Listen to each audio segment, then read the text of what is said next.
दोस्तों अगर आप चैनल पर नए हैं तो चैनल को सब्सक्राइब कर लें।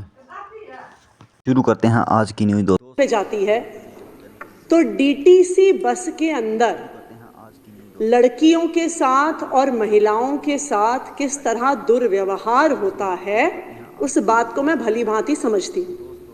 मुझे याद है जब हम स्कूल में पढ़ते थे तो अक्सर स्कूल में कभी एक्स्ट्रा क्लास के लिए, कभी स्पोर्ट्स की ट्रेनिंग के लिए, कभी एनुअल डे की प्रैक्टिस के लिए स्कूल में आफ्टर आवर्स रोका जाता था, लेकिन स्कूल बस तो तब तक चली गई होती थी।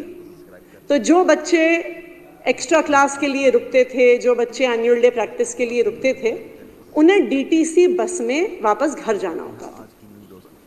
और अक्सर लड़कियों को उनके माता पिता इसी वजह से नहीं रुकने देते थे, स्कूल की एक्टिविटीज में इसीलिए पार्टिसिपेट नहीं करने देते थे क्योंकि उन्हें भरोसा नहीं था कि वो सेफ तौर पर डीटीसी बस से अपने घर पहुंच पाएंगी। क्योंकि जब एक महिला एक डीटीसी बस में घुसती है, खासकर भरी हुई डीटीसी बस में, उसको गलत निगाह से देखना, उस पर अश्लील भाषा के साथ कमेंट्स पास करना, अभद्र व्यवहार करना, पुरुषों का उसको छूने की, गलत तरीके से छूने की कोशिश करना, ये दिल्ली में रहने वाली किसी भी लड़की और किसी भी महिला के लिए आम बात होती थी। मुझे खुद याद है, मैं कॉलेज में थी तब मैं सोचती थी कि ये नेता तो बड़ी बड़ी गाड़ियों में जाते हैं, बड़े बड़े काफिलों में जाते हैं, इनको क्या पता एक लड़की का दर्द, एक महिला का दर्द, जिसे डीटीसी बस में इतने अभद्र व्यवहार का रोज रोज सामना करना पड़ता है। दिल्ली की लड़कियों का, दिल्ली की महिलाओं का भाग्य बदला उस दिन जिस दिन अरविंद केजरीवाल जी दिल्ली के मुख्यमंत्री बने। अरविंद केजरीवाल जी दिल्ली के पहले मुख्यमंत्री नहीं थे।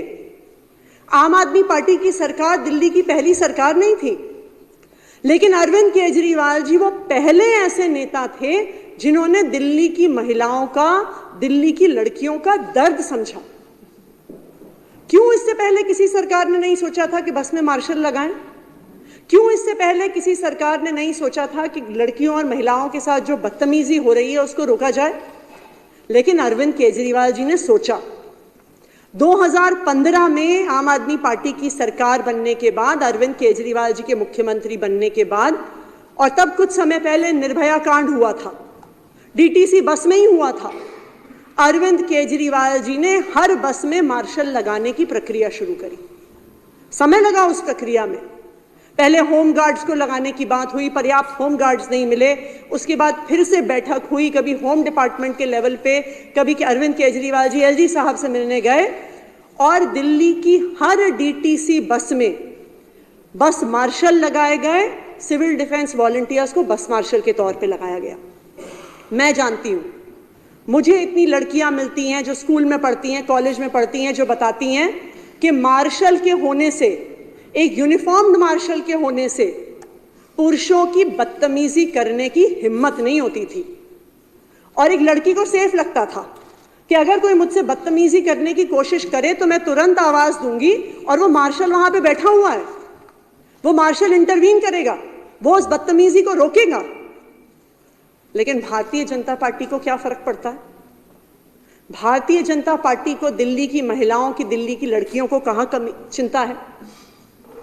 और भारतीय जनता पार्टी की केंद्र सरकार, उनके एलजी साहब और उनके अफसरों ने जो 2015 से 2023 तक बस मार्शल की प्रक्रिया स्मूथली चली आ रही थी, मार्च 2023 से उसमें अड़ंगा लगाना शुरू किया। मार्च 2023 से बस मार्शल्स की तनख्वाह रोक दी। दिल्ली सरकार के मंत्रियों ने बार बार लिख के भेजा, परिवहन मंत्री ने लिख के भेजा कि बस मार्शलों की तनख्वाह दी जाए। रेवेन्यू मिनिस्टर, मैं खुद उस समय रेवेन्यू मिनिस्टर थी, मैंने कई बार लिख के भेजा कि बस मार्शलों की तनख्वाह दी जाए जो सिविल डिफेंस वॉलंटियर है। कई बार आदेश दिए, एलजी साहब को चिट्ठी लिखी, अफसरों को चिट्ठी लिखी, लेकिन बस मार्शलों को तनख्वाह नहीं दी गई। बार बार इनके अफसर लिख के भेजते थे कि नहीं, तनख्वाह नहीं दी जाएगी, नहीं, इनको बस मार्शल नहीं रखा जा सकता, नहीं, बस मार्शलों की जरूरत नहीं है। और अक्टूबर 2023 में इन्होंने सबके सब बस मार्शल्स को एलजी साहब ने एक साइन करके हटा दिया। उन्होंने दिल्ली की महिलाओं के बारे में नहीं सोचा, दिल्ली की लड़कियों के बारे में नहीं सोचा। उन्होंने, आज यहां पे कई बस मार्शल्स बैठे भी हुए हैं, इन्होंने इन 10,000 लड़के लड़कियों और उनके परिवारों के बारे में नहीं सोचा कि इनका क्या होगा। विजेंद्र गुप्ता जी बार बार कह रहे हैं कि अरविंद केजरीवाल जी ने बोला, अरविंद केजरीवाल जी ने बोला, तो इसलिए एलजी साहब ने हटा दिया। मैं विजेंद्र गुप्ता जी को, क्योंकि इतनी अरविंद केजरीवाल जी की चिट्ठियां पढ़ने का शौक है, तो मैं उनको ये भी कहूंगी कि अरविंद केजरीवाल जी ने 20 अक्टूबर 2023 को जो फाइल भेजी एलजी साहब को, वो भी पढ़िएगा, वो भी पढ़िएगा। उसमें उन्होंने, सुनिए, स्पष्ट तौर पर कहा कि जो भी बस मार्शल बस में काम कर रहे हैं उनको नहीं हटाया जाना चाहिए 20 अक्टूबर को। और यह भी कहा कि जिन अफसरों ने इनकी तनख्वाह रोकी, चाहे वो अश्विनी कुमार जी हों, तब डिविजनल कमिश्नर थे, चाहे आशीष वर्मा जी हों जो फाइनेंस सेक्रेटरी थे, चाहे आशीष कुंद्रा जी हों जो परिवहन सचिव थे, सब पे एक्शन लिया जाए। तो जो 20 अक्टूबर की चिट्ठी थी जिसमें अरविंद केजरीवाल जी ने लिखा कि एक भी बस मार्शल नहीं हटना चाहिए, उससे एलजी साहब को कोई फर्क नहीं पड़ा।